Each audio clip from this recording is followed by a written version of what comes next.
गप्पामध्ये आपल्या सगळ्यांचं मनापासून स्वागत। सगळ्यात पहिल्यांदा बाजार गप्पा ह्या गेल्या आठवड्यापासून आपण पुन्हा नव्यानं सुरू केल्या। खरं सांगायचं म्हणजे त्याच्या आधीचे 4-4.5 महिने बाजार गप्पा आपण प्रदर्शित करू शकलो नव्हतो आणि तरीही इतक्या कालखंडानंतर आपण जो प्रतिसाद कायम ठेवलात, खरं म्हणजे तो वाढता ठेवलात, याबद्दल सुरुवातीलाच आपल्या सगळ्यांचे मनापासून आभार मानतो। आणि यावरनंच आजचा बाजार गप्पांचा विषय सुचला। आजचा बाजार गप्पांचा विषय घोषणा, घटना आणि शेअर बाजार। घोषणा, घटना आणि शेअर बाजार म्हणजे असं की माझा बाजार गप्पा ह्या होत नव्हत्या, ही एक घटना होती आणि त्यानंतर एक घोषणा करत मी जेव्हा बाजार गप्पा सुरू केल्या तेव्हा मात्र यामधल्या खंडाचा विचार न करता तुम्ही प्रतिसाद दिलात। अशीच प्रतिक्रिया शेअर बाजारामध्ये होत असते का? आणि मग जर माझ्या बाजार गप्पा काही काळानंतर सुरू झाल्यानंतर तुमचा जो प्रतिसाद मिळाला त्याच्यामध्ये जी तत्परता होती, त्यातनं जी तात्पर्य काढली गेली, अशीच तत्परता आणि तात्पर्य दरवेळेला घटना, घोषणा आणि बाजार याच्यामध्ये असते का, असं पाहण्याचा प्रयत्न। आणि म्हणून बाजार गप्पांचा आजचा विषय घटना, घोषणा आणि शेअर बाजार। एक साधं उदाहरण घ्या ना। अगदी आत्ता आपण गेल्या आठवड्यामध्ये HDFC बँकेच्या निमित्तानं एक बाजार गप्पांचा भाग गेला, कारण रिझर्व्ह बँकेनं HDFC बँकेला 5 खाजगी क्षेत्रातल्या बँकांमध्ये 9.5% इतक्यापर्यंत भांडवली गुंतवणूक येत्या वर्षभरात करण्याची परवानगी दिली। त्यातली एक बँक होती येस बँक। काही प्रमाणामध्ये या मुद्द्याची चर्चा आपण त्या HDFC बँकेच्या बाजार गप्पांच्या व्हिडिओमध्येही केली, पण ही घोषणा एकदम अचानक झाली। त्याची बाजाराला फार मोठी आधीपासून चाहूल होती अशातला काही भाग नाही आणि त्यामुळे येस बँक आणि मग त्याच्याभोवती असलेली एक प्रकारची नकारात्मकता आणि राणा कपूर यानं केलेली गंमत जम्मत याचंच एक सावट होतं। त्यामुळे एक काळ ही जवळजवळ बुडीत खाती गेलेली बँक स्टेट बँकेकडे सोपवण्यात आली आणि स्टेट बँकेनं त्याचा कारभार सुधारता क्षणी त्याच्यातनं आपले हात झटकले। पण आज जेव्हा HDFC बँक त्याच्यामध्ये पुन्हा एकदा भांडवली गुंतवणूक करायला तयार आहे, पुन्हा एकदा म्हणण्याचं कारण म्हणजे मधल्या एपिसोड नंतर त्याच्यामध्ये भांडवली गुंतवणूक तयार करणार आहे असं म्हटल्यानंतर या शेअर्सच्या बाजारभावामध्ये झालेले फरक हे लक्षात घेण्याजोगे आहेत। स्टेट बँकेनं ज्या वेळेला येस बँकेमध्ये आपले हात झटकले, त्या क्षणाला, झटकले म्हणण्यापेक्षा आपली जबाबदारी पूर्ण केली, ती एका विशिष्ट पातळीवर बँक आणून दिली, त्याच्यानंतर स्टेट बँक त्याच्यापासून बाजूला झाली। त्या घटनेनंतर असलेले येस बँकेचे भाव आणि नंतरच्या काळात त्याला लागलेली घसरण याच्यामधला पूर्णपणाने घुमजाव असा प्रकार या HDFCच्या बँकेनंतर झाला। ज्या क्षणी HDFC बँकेनं ही घोषणा केली त्याच्या आदल्या दिवशी बाजार बंद होताना येस बँकेचे शेअर्स हे 25 रुपयांनी मिळत होते। मी ज्या वेळेला HDFC बँकेचा तो व्हिडिओ लोड केला, रेकॉर्ड केला, त्याही वेळेला खरं सांगायचं म्हणजे ते 25 रुपयेच होते। पण दिवसाच्या सुरुवातीला 25 रुपये असलेला भाव साधारणपणे मध्यंतरापर्यंत 27 रुपयांपर्यंत गेला आणि त्या दिवशीचा बाजार बंद होताना तो 29 रुपयापर्यंत गेला। नंतरच्या 1-2 दिवसामध्ये तो 32 रुपयापर्यंत वाढला आणि हा व्हिडिओ रेकॉर्ड करत असताना साधारणपणे तो 30 रुपयाच्या आसपास आहे। म्हणजे 25, 30, 32 हे दिसायला एका विशिष्ट बँडमधले, एका विशिष्ट पातळीमधले असे जरी बाजारभाव वाढले तरी लक्षात घेण्याजोगी गोष्ट अशी आहे की ज्या शेअर्सचा बाजारभाव 25 रुपये होता त्याच्यात एका दिवसात 4 रुपयाची वाढ होते आणि 2 ते 3 दिवसात 7 रुपयाची वाढ होते। ही जर 25 रुपयात 4 वाढले, 25 रुपयात 7 वाढले, अशी जर प्रमाणवारी करत गेलो तर या वाढीचं गणित आपल्या नेमकं लक्षात येईल। म्हणजे जे अनेकदा संख्याशास्त्रात म्हटलं जातं की आकडेवारी आणि प्रमाणवारी एकाच दिशेनं जरी जात असले तरी त्यातनं जाणवणारं तात्पर्य आणि महात्म्य हे वेगळं असतं। याचं अस्खलित उदाहरण म्हणजे या येस बँकेच्या शेअर्सच्या बाजारभावात झालेली वाढ। मग या निमित्तानं येस बँक हा शेअर पुन्हा एकदा डे ट्रेडर्सचा, पूर्वीच्या भाषेत बोलायचं झालं तर जॉबर्सच्या लाडाचा किंवा प्रेमाचा होईल का, हा वेगळा विषय आहे। परंतु घटना एक आहे, घोषणा एक आहे आणि या घटनेची आधी काहीही चाहूल नसताना संपूर्ण प्रतिक्रिया ही घोषणेनंतर आली आहे. अशा दृष्टिकोनातनं घटना आणि घोषणा याच्यामध्ये अंतर किती आणि प्रत्यक्ष घटनेचा शेअर बाजारावरती काय परिणाम होतो याचा विचार करण्याची नितांत आवश्यकता आहे. अगदी याचं दुसऱ्या टोकाचं अत्यंत चांगलं उदाहरण म्हणजे आपल्या बाजार गप्पांच्या आधीच्या सत्रांमध्ये मी अनेक वेळेला टाटा कन्झ्युमरचा केलेला उल्लेख. टाटा कन्झ्युमर हा शेअर मात्र याच काळामध्ये जेव्हा येस बँकेमध्ये अशा घटना घडत होत्या त्या काळामध्ये वेगवेगळे ट्रेंड दाखवतोय. अगदी आत्ता जाहीर केलेले त्याचे निकाल हा जर विचार केला तर ते निकाल वाईट नाहीयेत, पण ते बाजाराच्या अपेक्षेनुसार नाहीयेत आणि त्यामुळे टाटा कन्झ्युमर हा शेअर एका वेगळ्या पद्धतीनं प्रतिक्रिया देतोय. पण टाटा कन्झ्युमर बद्दल माझं जे पहिलं मत होतं तेच या आर्थिक निकालांच्या घोषणेनंतर, कारण आजचा विषय घटना, घोषणा आणि बाजार असा आहे, या आर्थिक निकालांच्या घोषणेनंतरही टाटा कन्झ्युमर हा लंबे रेस का घोडा आहे आणि बाजाराच्या लोकप्रिय परिभाषेत बोलायचं झालं तर तो आजच्या मितीचा मल्टीबॅगर आहे. याविषयी माझ्या मनामध्ये कोणतीही शंका नाही. याचं कारण असं की एकंदरीतच ग्राहकोपयोग वस्तू आणि बाजाराच्या परिभाषेत बोलायचं झालं तर FMCG हे सेक्टर एका वेगळ्या परिवर्तनाच्या टप्प्यावरती आपल्या देशामध्ये उभा आहे. करोना नंतरच्या काळामध्ये केवळ लोकांचे उत्पन्नाचे मार्ग आणि उत्पन्नाचं स्वरूप बदललंय अशातला भाग नाही. याची सविस्तर चर्चा माझ्या अलीकडेच प्रकाशित झालेल्या भारतीय अर्थकारण या पुस्तकात मी केली आहे. पण करोना नंतरच्या काळात लोकांच्या उपभोगाचं म्हणजे कन्झम्पशनचं प्रमाण आणि स्वरूप याच्यामध्येही बदल झालाय.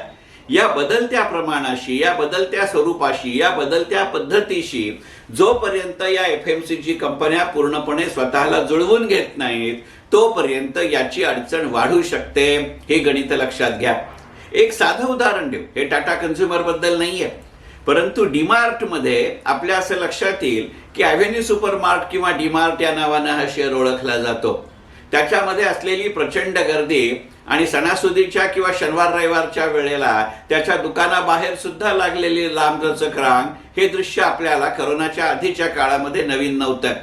परंतु करोनाच्या काळामध्ये या लॉकडाऊनचा जर सगळ्यात मोठा फटका कशाला बसला असेल तर तो शैक्षणिक संस्थांच्या खालोखाल मॉल्स आणि अशा मोठ्या प्रकारची सुपरमार्केट्स यांना बसला. त्यामुळे तिथं माल जाऊन विकत घेण्याचं प्रमाण प्रचंड मोठ्या प्रमाणावरती कमी झालं. आज करोनाचा प्रभाव पहिल्या इतका राहिलेला नसला तरी सुद्धा करोना आधीची परिस्थिती या तिघांच्या बाबतीत आजही आलेली नाही आणि त्यामुळे लोकांना आपल्या घराजवळचा वाणी हा जास्त सोयीस्कर मार्ग वाटायला लागलेला आहे.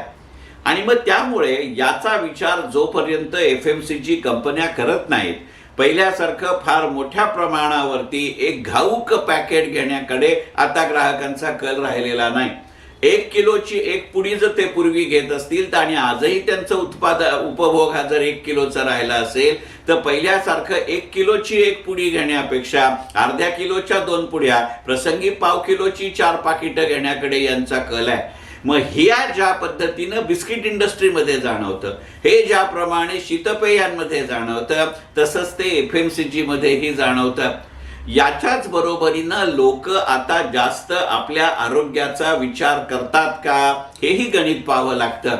च्यवनप्राश सारखी वस्तू जवळजवळ एका प्रकारे एका खालच्या पातळीवरती मागणीच्या दृष्टिकोनातून स्थिरावत होती. करोना नंतरच्या काळामध्ये त्याच्यामध्ये झालेली लक्षणीय वाढ हे गणित लक्षात घेतलं पाहिजे.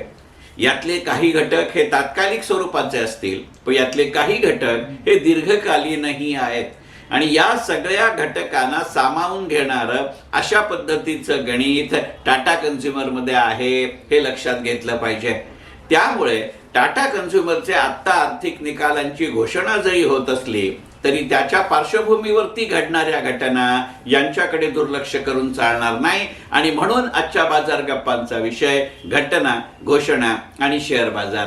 या मालिकेतलं तिसरं एक चांगलं उदाहरण म्हणजे टाटा समूहातलंच TRF ही कंपनी. एक गोष्ट मला स्पष्ट करू दे, अलीकडच्या काही बाजार गप्पांच्या भावामध्ये टाटा समूह आणि त्याच्या कंपन्यांची वरचेवर जरी चर्चा झालेली असली तरी मी काही टाटा समूहाचा व्यावसायिक प्रतिनिधी नाही. कोणत्याही प्रकारची टाटा समूहाची एजन्सी माझ्याकडे नाही किंवा त्यांनी मला अधिकृत किंवा अनधिकृत, घोषित किंवा अघोषित असा पक्षप्रवक्ता मानला नाही. परंतु ज्या टाटा समूहाचं बाजारी भांडवली मूल्य म्हणजे मार्केट कॅपिटलायझेशन हे 30 लाख कोटींच्या वरती गेलंय, याबद्दलचाही बाजार गप्पांचा भाग आपण गेल्याच आठवड्यात प्रसारित केलाय. अशा वेळेला टाटा समूह नाकारणं हे लक्षात परवडणारं नाही. आणि मग यातली जी TRF ची गोष्ट आहे ही लक्षात घेऊ. TRF मध्ये घटना, घोषणा आणि बाजार असं बोलत असताना समावेश करण्याचं एक दुसरंही कारण आहे. साधारणपणे 7 महिन्यापूर्वी मी TRF हा शेअर माझ्या डे आणि पोझिशन ट्रेडिंगच्या सेशनमध्ये सांगितला होता. तेव्हापासून सातत्यानं मी या शेअर्सची भलामण किंवा रेकमेंडेशन माझ्या ट्रेडिंग सेशन्समध्ये करतोय. आणि ज्या वेळेला टाटा केमिकल्समध्ये TRFचं विलिनीकरण होईल अशी घोषणा झाली, पण प्रत्यक्षात ते होताना दिसेना, त्यावेळेला TRFचे भाव खालती आले होते. त्याही वेळेला जे मी म्हटलं तेही मी आज म्हणतो. मी असं म्हटलं होतं की टाटा केमिकल हा अत्यंत प्रागतिक असा समूह आहे आणि टाटा ग्रुप आणि मोदी सरकार यांच्या कार्यशैलीत एक महत्त्वाचं साम्य आहे. आणि ते म्हणजे जर एखादी गोष्ट चालत नसेल तर त्याच्या पद्धती सुधारण्यावरती दोघांचा भर असतो. आणि त्याच वेळेला या पद्धती जर सकारात्मक संकेत किंवा निकाल देत असतील तर त्या संबंधित संस्थेला त्या पद्धती अवलंबण्याची पूर्ण वेळ आणि पूर्ण काळ टाटा समूह आणि मोदी सरकार देत असतं. TRF हे त्याचंच उदाहरण आहे. आज जे TRF मध्ये घडतंय यात मला स्वतःला जरा सुद्धा आश्चर्य वाटत नाही. ज्या वेळेला टाटा केमिकलनं घोषणा करूनही TRFचं विलिनीकरण टाटा केमिकलमध्ये होत नव्हतं, त्यावेळेला माझ्या गुंतवणूक विषयक व्याख्यानात आणि माझ्या प्रशिक्षण कार्यक्रमात मी वारंवार सांगत होतो की याचा अर्थ टाटा केमिकल घाईघाईनं TRFचं केवळ मी विलिनीकरणाचा निर्णय घेतलाय असल्या अट्टाहासापायी विलिनीकरण करणार नाही. तुमच्यापैकी अनेकांना कल्पना आहे या परिणामांमुळे TRFच्या शेअर्सच्या बाजारभावानेही अलीकडच्या काळामध्ये, अगदी अलीकडच्या नसलं तरी थोडं त्याच्या आधीच्या काळामध्ये बाजारामध्ये उतरते भाव दाखवले होते.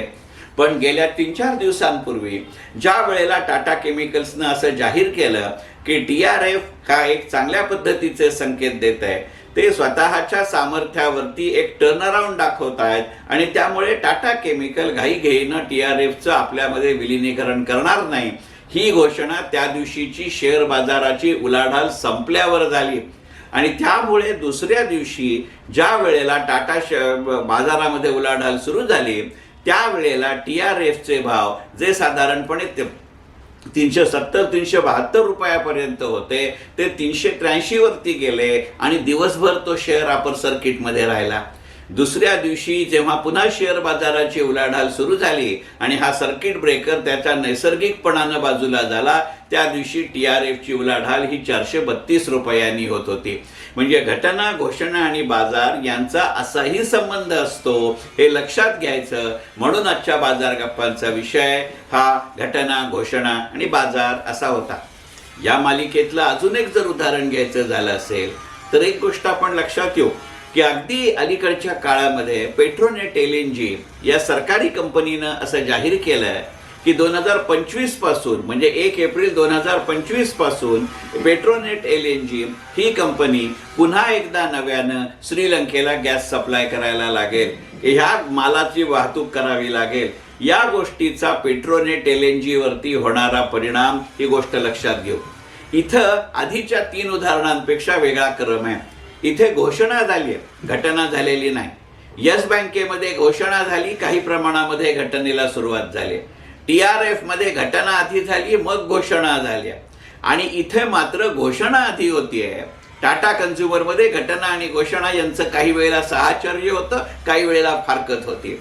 इथे मात्र पेट्रोनेट LNGच्या बाबतीत मात्र घोषणा आधी झाली आहे, प्रत्यक्ष घटना 2025 नंतर घडणार आहे. पण मग ते टाटा केमिकल्स असू दे किंवा ते TRF असू दे, ते टाटा कन्झ्युमर असू दे किंवा अगदी आत्ता आपण चर्चा करतोय ती पेट्रोनेट LNG आणि अगदी सुरुवातीला या व्हिडिओच्या चर्चा केली ती येस बँक असू दे, ही गोष्ट एक आपण लक्षात घेऊ. की शेअर बाजारामधल्या बाजारांची जी हालचाल होत असते याचे दोन महत्वाचे घटक किंवा वैशिष्ट्ये असतात. सगळ्यात पहिलं, कोणत्याही गोष्टीवरती शेअर बाजार ताबडतोब आणि टोकाची प्रतिक्रिया देतो. आणि दुसरं, संकेतावरती शेअर बाजार जास्त घडतो किंवा बिघडतो प्रत्यक्ष घटनेपेक्षा. आणि त्यामुळेच आजच्या शेअर बाजाराचा किंवा बाजार गप्पांचा भाग होता घटना, घोषणा आणि शेअर बाजार. मनपूर्वक धन्यवाद.